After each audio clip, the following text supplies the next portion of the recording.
Buenas noches, sean todos bienvenidos a las conferencias virtuales del curso de Derecho Constitucional Guatemalteco de la Universidad Rural de Guatemala. Les saluda la licenciada Ana María López Recinos, abogada y notaria. Es un gusto poder compartir con ustedes durante este semestre el contenido del curso de Derecho Constitucional Guatemalteco. Damos inicio el día de hoy con el estudio del contenido correspondiente a la semana 1, con el estudio de los temas, el constitucionalismo y el derecho constitucional. Sean todos bienvenidos.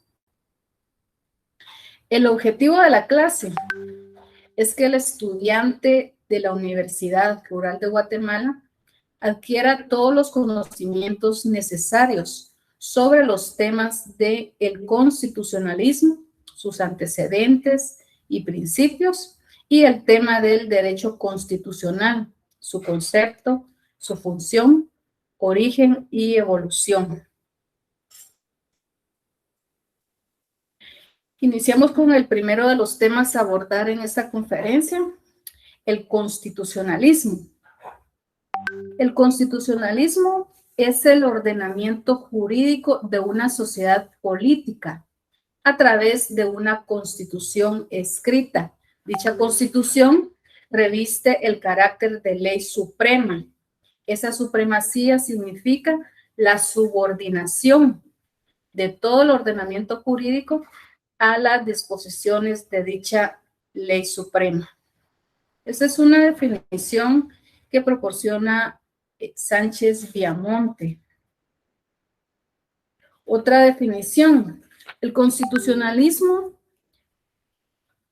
es un sistema político que se caracteriza por el imperio de la Constitución, por la supremacía de la Constitución, la cual es una ley superior del Estado que establece límites, establece libertades, establece derechos y establece obligaciones, además de ordenar o estructurar el Estado y sus diferentes órganos. Esos límites, libertades, derechos y obligaciones que establece el constitucionalismo son aplicables tanto para los gobernantes como para los gobernados. El constitucionalismo también es una forma de organizar un Estado en base a una ley suprema, en base a una ley fundamental, misma que todas las demás leyes están obligadas a respetar. Esa es una definición que proporciona el autor Gerardo Prado. Dentro de los antecedentes del constitucionalismo se puede mencionar a Aristóteles y antecedentes que se encuentran también en Atenas. En la época de Aristóteles ya concebía la idea de una ley fundamental y escrita que tenía carácter de garantía. Para Aristóteles, la ley sirve de base para ordenar la autoridad pública.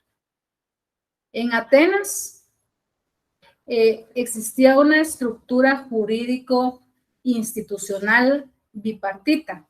Por una parte, existía un poder legislativo ordinario, denominado asamblea o eclesia, encargado de emitir leyes de carácter ordinario, leyes comunes. Y por otra parte, existía un poder constituyente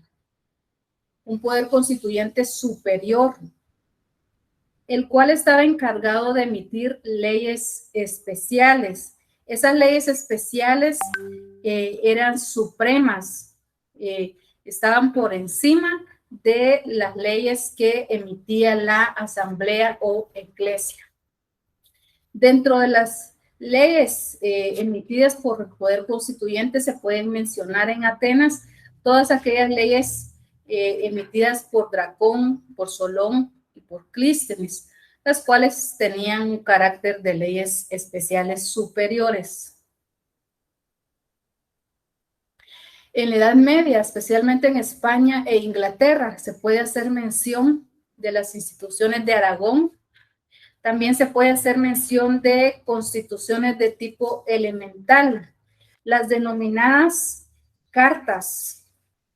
De acá proviene el término carta o carta magna para hacer referencia a la Constitución o a la ley suprema de la Edad Media en España e Inglaterra.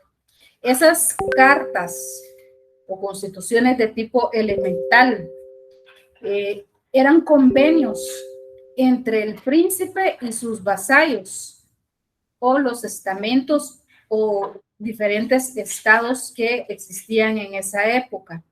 Tal es el caso del estado eclesiástico, el de la nobleza, el de los caballeros, el de las universidades. También se puede hacer mención en la Edad Media de la Carta Magna de 1215.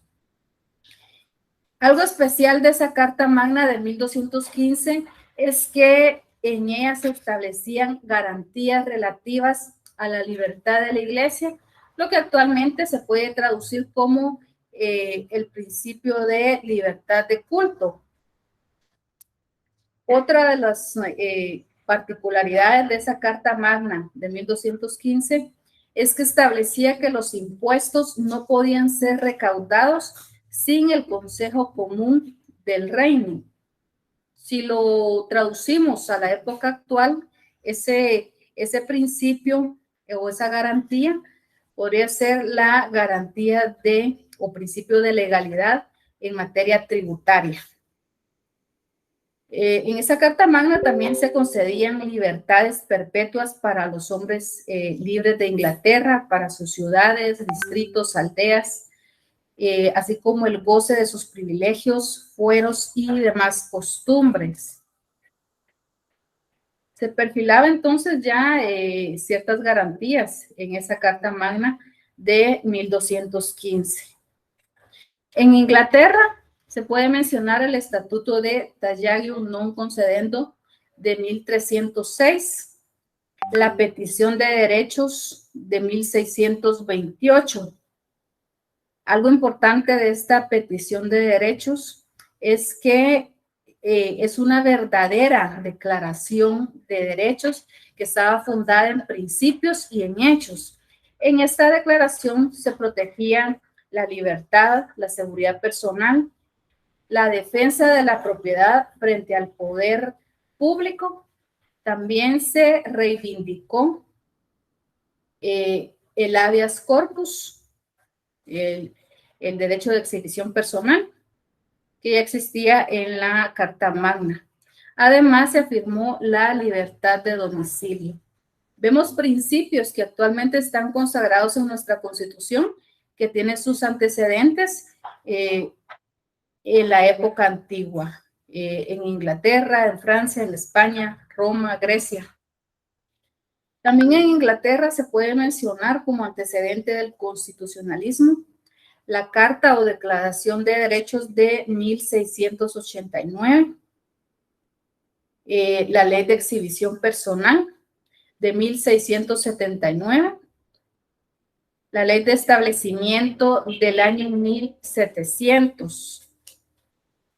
Vemos entonces, por ejemplo, en el caso de la exhibición personal, esa garantía constitucional que tiene su antecedente en el año de 1679.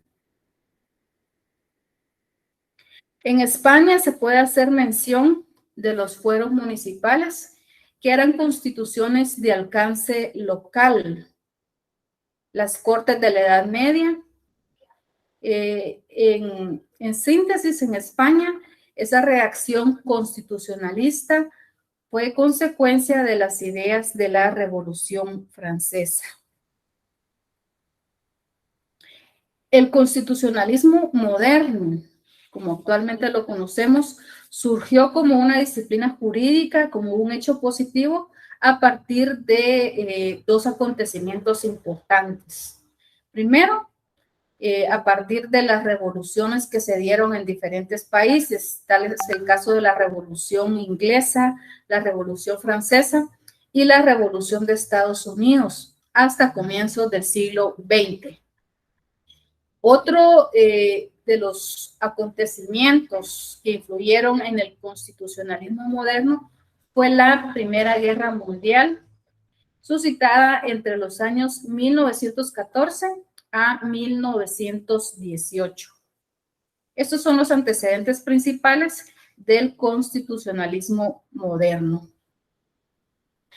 Principios que rigen el constitucionalismo. Existen principios que están consagrados en el propio texto de la Constitución y también hay principios institucionales. Dentro de los principios que están consagrados en el propio texto de la Constitución está el principio relativo a la forma y al sistema de gobierno. En la propia Constitución podemos encontrar ese principio relativo a la forma en que se organiza el gobierno del Estado, ya sea republicano, representativo o federal. En el caso de Guatemala, ese principio relativo a la forma y sistema de gobierno lo encontramos en el artículo 140 de nuestra Constitución, que indica en la parte final que el sistema de gobierno de Guatemala es republicano, democrático y representativo. Entonces, ahí en su Constitución, artículo 140, pueden hacer su anotación. Principio sobre la forma y sistema de gobierno. Es un principio constitucional. También está el principio en el propio texto de la Constitución, todos aquellos principios que se refieren a la situación de los habitantes del país con respecto al Estado. Tal es el caso del principio de igualdad, por citar algunos, el principio de inviolabilidad de la propiedad, principio del domicilio. Estos son algunos de los principios, principio de legalidad, principio de defensa, etcétera. En nuestra Constitución pueden encontrar esos principios relativos a la situación de los habitantes a partir del artículo 3 al artículo 46, lo que se refiere a derechos de las personas. Estos son contenidos de la Constitución que los vamos a ir desarrollando en el transcurso del semestre. Les mencionaba que también como parte del constitucionalismo hay principios institucionales. Dentro de esos principios institucionales está el principio de división de poder o separación de funciones. En nuestra Constitución lo pueden encontrar principalmente en el artículo 141. Si tienen su Constitución, hagan su anotación. Principio institucional del constitucionalismo, entre paréntesis, principio de división de poder o separación de funciones. La soberanía radica en el pueblo, quien la delega para su ejercicio en los organismos legislativo, ejecutivo y judicial. La subordinación entre los mismos es prohibida. Entonces vemos acá el principio de división del poder. En Guatemala, el poder se divide en 3 organismos del Estado: organismo legislativo, ejecutivo y judicial. También está el principio institucional de equilibrio de los organismos del Estado. Este principio es correlativo al principio de división de poder o separación de funciones. Lo que se pretende a través del principio de equilibrio es que los poderes del Estado trabajen de manera coordinada con la finalidad de que puedan alcanzar la finalidad común del Estado, en este caso, el bien común de la población.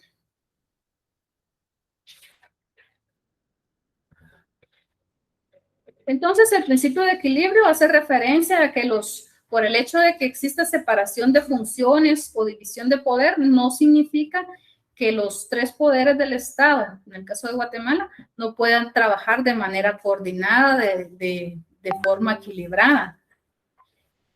Al contrario, ¿verdad? Para alcanzar los objetivos del Estado, pues tiene que haber una coordinación entre los tres poderes del Estado.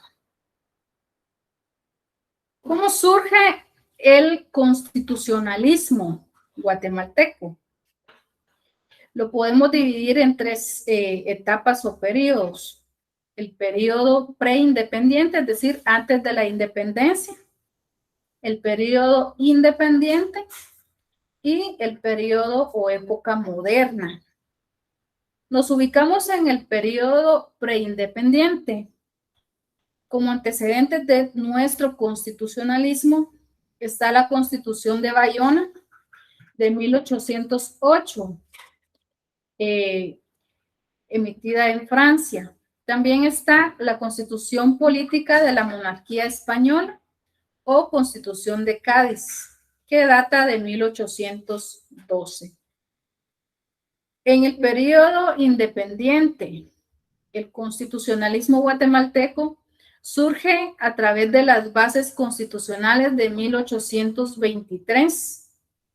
También tiene otro antecedente, que es la Constitución de la República Federal de Centroamérica, que data del año 1824.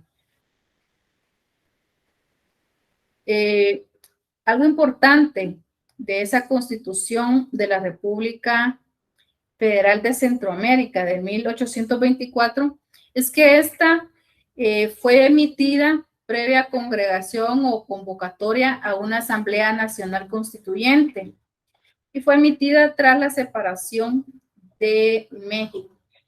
Importante de esta Constitución es que en ella se abolió la esclavitud y estuvo vigente hasta 1839, al disolverse la Federación Centroamericana.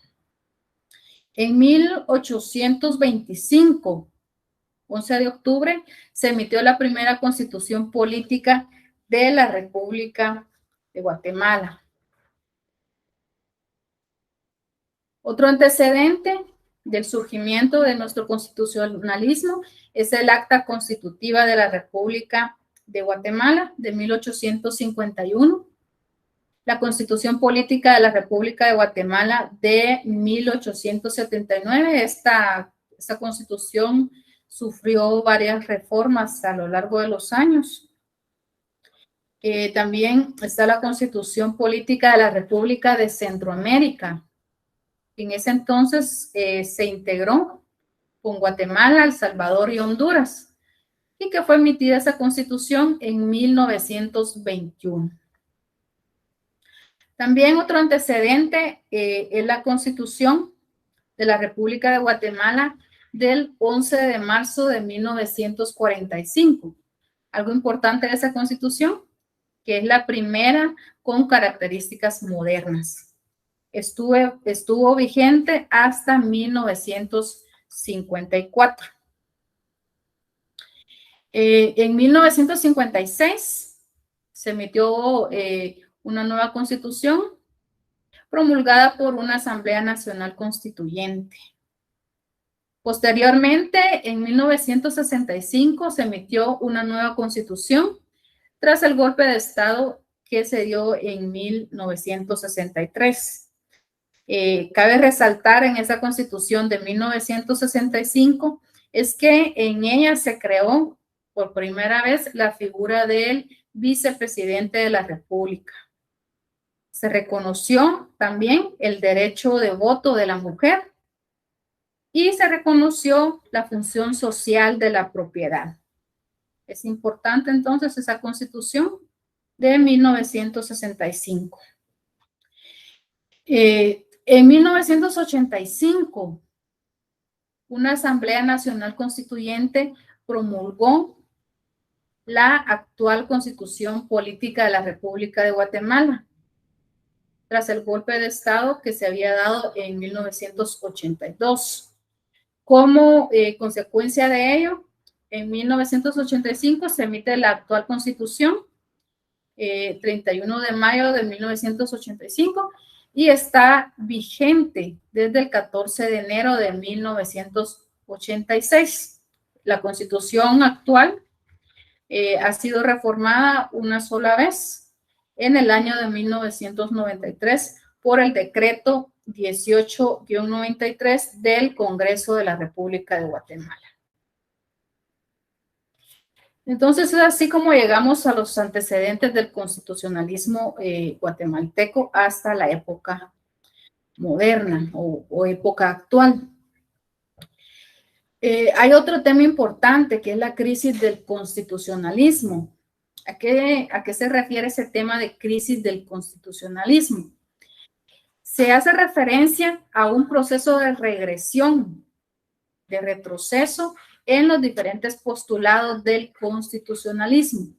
Después de la época de oro del constitucionalismo, sobrevino un periodo de crisis, especialmente en Europa, en la época comprendida entre la Primera y la Segunda Guerra Mundial, entre los años de 1914 a 1945. Esa crisis profunda en el constitucionalismo se caracterizó por el surgimiento y por el desarrollo de regímenes de gobierno totalitarios. Entonces, al haber gobiernos totalitarios, el poder era ostentado en una sola persona, ya no había división de poderes, entonces se dio una crisis en el constitucionalismo, un retroceso en todos los avances que se habían dado. En esa época, más que una actitud política de indiferencia, se marcó especialmente esa época por una actitud política de indiferencia por parte de los gobernantes hacia las constituciones escritas. Proceso histórico del constitucionalismo. En Grecia, que les hacía mención, existían leyes dictadas en Atenas por Teseo, Dracón, Solón, Clístenes. En Esparta existían leyes emitidas por Licurgo. Todas estas leyes eran leyes supremas, leyes que gozaban de supremacía sobre las leyes ordinarias. Gozaban de esa primacía porque eran emitidas por legisladores con potestades extraordinarias o especiales. Paralelamente existían leyes ordinarias que eran emitidas por la Iglesia o Asamblea Popular, que era el órgano legislativo ordinario. Se concedía a la población el derecho de hacer uso de un recurso de impugnación, de promover la nulidad de las leyes ordinarias que contradecían a las leyes primarias, a las leyes extraordinarias o especiales.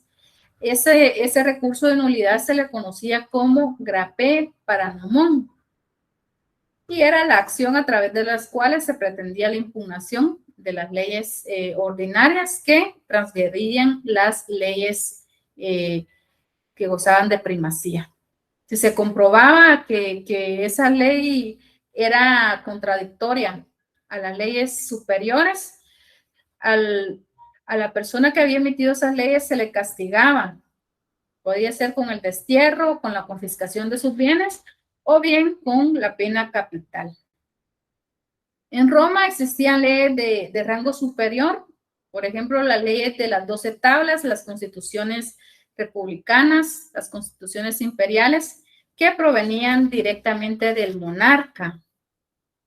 En ese caso, el monarca representaba a los dioses y a la vez representaba la voluntad de la población, por lo cual era considerado como la única fuente de leyes superiores y se hallaba eximido el monarca de la obligación de cumplir dichas leyes.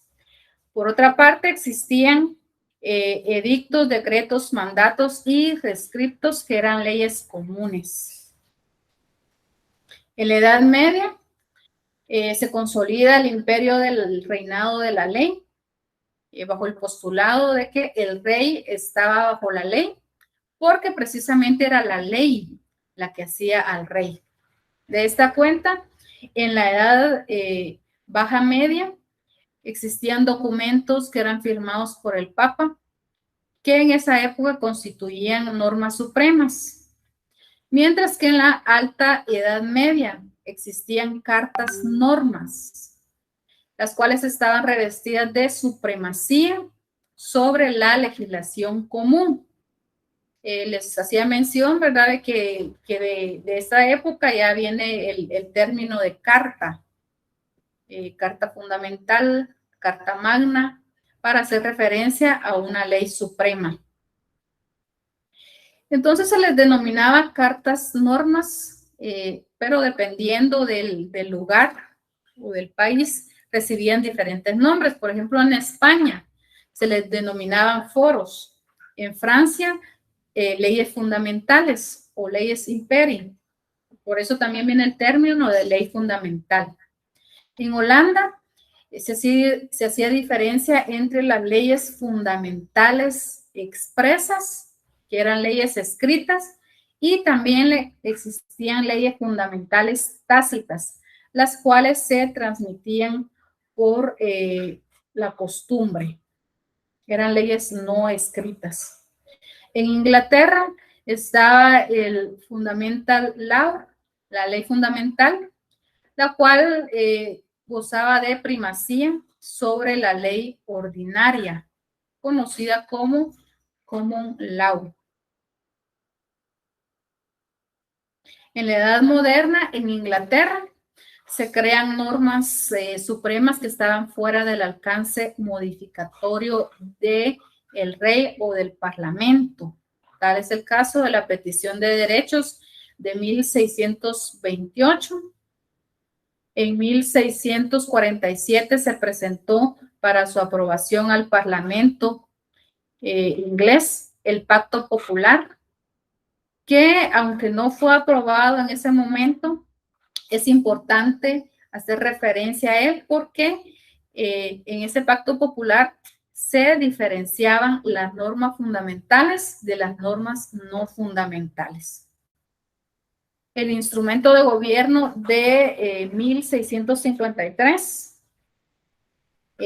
Este instrumento recogió el contenido del Pacto Popular que no había sido aprobado anteriormente y doctrinariamente es considerada como la primera y única constitución escrita de Inglaterra. De este instrumento de gobierno nace la idea de una constitución formal.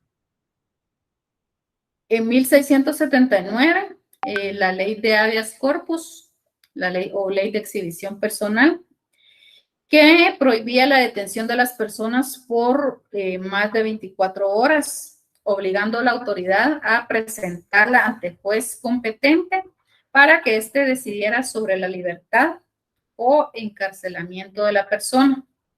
Asimismo, se sancionaba a la autoridad que violara la libertad individual. Entonces, vemos esa ley de 1679, características muy similares de la ley de exhibición personal o el derecho de exhibición personal, esa garantía constitucional que está contenida en nuestra Constitución y en una ley de carácter constitucional también. La Declaración de Derechos de 1689 también es otro antecedente. El Acta de Establecimiento o Ley de Sucesión de 1701. Resumiendo esos antecedentes, más que en Europa, los derechos, las ideas, las libertades que se han reseñado anteriormente florecieron, fructificaron en América, pues dieron origen al nacimiento de Estados Unidos, así como el nacimiento de los demás países de Norte, Centro y Suramérica, luego de sus correspondientes luchas independistas. Influencias internacionales del constitucionalismo. Podemos ver algunas influencias actuales. Tal es el caso del modelo federal descentralizado, que tiene su origen en Norteamérica y que han adoptado algunos países. El modelo federal centralizado, que tiene origen en la corona española y en la francesa. El régimen de gabinete, que tiene origen en el régimen parlamentario inglés. El gobierno local o gobierno municipal, como lo conocemos nosotros, que tiene sus antecedentes en el cabildo indiano. En Francia, como antecedente, está la Declaración de Derechos del Hombre y del Ciudadano, los cuales fueron proclamados a título universal sin hacer distinción de grupos sociales o clases sociales. Y el texto de esta Declaración de los Derechos del Hombre y del Ciudadano se incorporó a casi todas las constituciones americanas. El principio de la doble nacionalidad, que tiene origen en la Constitución Española de 1931. Vemos acá cómo ha influido el constitucionalismo de otros países, especialmente de Europa, en el constitucionalismo americano. La protección procesal de los derechos fundamentales, que tiene su origen en la Declaración Francesa de los Derechos del Hombre y también en la institución del amparo en la Constitución del Estado de Yucatán de 1841. En esa Constitución se establece la acción de amparo para la defensa de los derechos fundamentales, con excepción de la libertad personal, que estaba encomendada a la exhibición personal o habeas corpus. Los tribunales constitucionales, que tienen su origen en el control de la constitucionalidad, en la jurisprudencia norteamericana de 1803, la creación de los tribunales de garantías constitucionales, que tienen su origen en la Constitución española de 1931. Entonces, esos son antecedentes importantes del constitucionalismo, especialmente de Guatemala. La figura del procurador de los derechos humanos, el ombudsman, es una figura de origen europeo, a través de la cual se encarga a una persona la función sustancial de la defensa de los derechos humanos de las personas y el control de la administración pública. Estos son algunos de los antecedentes del constitucionalismo que se ven reflejados en el derecho constitucional latinoamericano y en especial en el derecho constitucional guatemalteco. Pasamos al segundo tema, que es el derecho constitucional. El derecho constitucional es una rama del derecho público que estudia el derecho constitucional. Estudia la estructura del Estado dentro del marco de la Constitución. La misma Constitución estructura la forma de organización del Estado. La situación del individuo frente al poder del Estado es regulado por la Constitución, por el derecho constitucional. La forma de organización y la forma de funcionamiento del poder público en sus aspectos fundamentales también forma parte del derecho constitucional, así como las diferentes instituciones políticas que dan soporte a la vida estatal. Otra definición del derecho constitucional es el estudio metódico de la Constitución. Es una rama del derecho público interno que estudia las normas, las instituciones relativas a la organización y al ejercicio del poder del Estado. También estudia los derechos, las libertades básicas del individuo y de sus grupos dentro de una estructura social.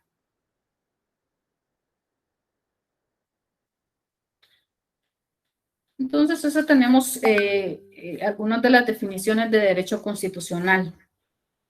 Criterios para poder definir, para poder estudiar el derecho constitucional. Hay un criterio formal y hay un criterio material. De acuerdo al criterio formal, ese criterio se refiere, como su nombre lo indica, a la forma, al estudio del procedimiento especial, al procedimiento complejo, un procedimiento solemne a través del cual se crea la Constitución por un órgano especial, en el caso de Guatemala, una Asamblea Nacional Constituyente. Ese criterio formal estudia la aplicación, la observancia científica del método jurídico para la creación de la ley fundamental. Mientras que el criterio material hace referencia a la materia, al contenido, al objeto de estudio del derecho constitucional. ¿Cuál es la materia? ¿Cuál es el contenido? El objeto de estudio del derecho constitucional. El conjunto de normas jurídicas fundamentales. Entonces, esos son los dos criterios para el estudio del derecho constitucional. ¿Cuál es la función del derecho constitucional? Tiene dos funciones principales. La primera, asegurar el fin político. Y la segunda función, organizar y disponer las reglas para el ejercicio del poder público.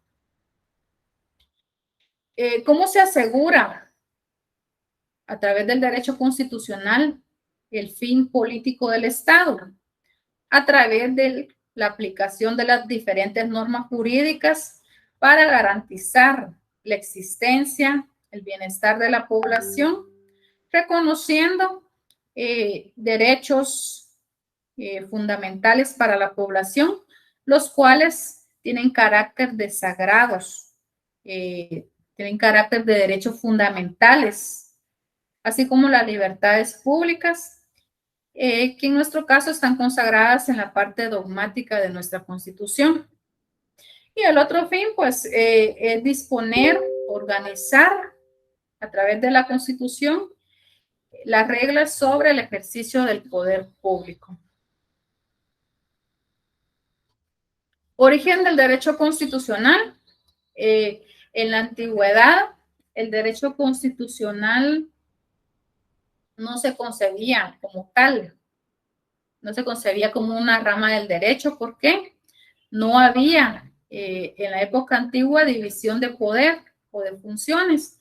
La soberanía estaba concentrada en una sola persona. No existía la soberanía como atributo del pueblo, ni derechos y garantías para la población, porque lo que existían eran gobiernos absolutos, donde una sola persona ostentaba todo el poder. Entonces, en la antigüedad no existió el derecho constitucional. Sin embargo, sí existían algunas normas constitucionales dentro del ordenamiento jurídico y dentro del ente estatal. Fue hasta el siglo XIX cuando se empieza a perfilar el Estado constitucional, que se le considera al derecho constitucional como una ciencia autónoma y sistemática. En Grecia, para algunos autores, es el lugar de nacimiento del derecho constitucional. También en Roma, el concepto de constitución hacía referencia a una ley emanada del emperador. En la Edad Media se consideró la Constitución como una regla particular, una orden expedida por el Papa. Después se le consideró como un acuerdo que regulaba las relaciones entre la Iglesia y el Estado. Actualmente el derecho constitucional forma parte del derecho público, ya goza de autonomía y se le considera, por lo tanto, como una de las ramas principales del derecho público. En su evolución, el derecho constitucional ha tendido a progresivamente garantizar derechos públicos subjetivos de los habitantes, tales como la libertad, derecho de la vida, reunión, asociación, religión o culto, entre otras. El derecho constitucional, por ser por ser una rama del derecho público, se relaciona con otras disciplinas jurídicas, especialmente las que forman parte del derecho público, tales como el derecho fiscal, derecho administrativo, derecho penal, derecho procesal y con el derecho político. Sin embargo, por ser una ley suprema, la Constitución tiene relación con todas las ramas del derecho. ¿Por qué? Todas las normas deben de subordinarse o están subordinadas al imperio de la Constitución, a la supremacía constitucional. También se relaciona con disciplinas sociales tales como la sociología, que estudia la sociedad, la historia, que estudia los antecedentes, estudia los diferentes acontecimientos históricos. La teoría del Estado también se relaciona, que estudia toda la teoría del Estado, la organización, la estructura del Estado, y también con la ciencia política, que estudia las diferentes relaciones que se dan entre gobernantes y gobernados principalmente. Ya para concluir, el tema de la jerarquía de las normas constitucionales. Ese tema hace referencia a que todas las leyes están bajo la observancia de la ley fundamental, de la ley suprema, que es la Constitución. ¿Cuál es la finalidad de que exista una supremacía constitucional? Que exista una jerarquía de las normas constitucionales. El objetivo principal es que no se violenten garantías sociales para perjudicar a la población principalmente. Ese principio de jerarquía constitucional lo pueden encontrar en el artículo 175 de la Constitución. Por favor, den lectura ustedes a ese artículo, ya vamos limitados con el tiempo. Y hagan su anotación, que es un principio de supremacía constitucional, principio de jerarquía de las normas constitucionales. Finalizando, la bibliografía que se va a utilizar durante el semestre. El libro de Derecho Constitucional Guatemalteco de Gerardo Prado, La Defensa de la Constitución de Jorge Mario García Laguardia. Las leyes que es importante que ustedes sí tengan es la Constitución Política de la República de Guatemala, ya para el próximo día de clases. La Ley de Amparo, Ley de Emisión de Pensamiento, Ley Electoral y de Partidos Políticos, Ley de Orden Público, Ley del Organismo Judicial, Ley de Probidad, Ley de la Procuraduría General de la Nación y el Código Municipal, entre otros. Les repito, para la próxima conferencia ya tienen que contar ustedes con su Constitución porque vamos a estar abordando ese tema y hay que hacer anotaciones respectivas también. Concluimos con esto el contenido de esta semana. Muchas gracias por su atención. Ha sido un gusto poder compartir con ustedes. Espero hayan comprendido los temas abordados el día de hoy. Hasta la próxima conferencia. Que tengan buena noche.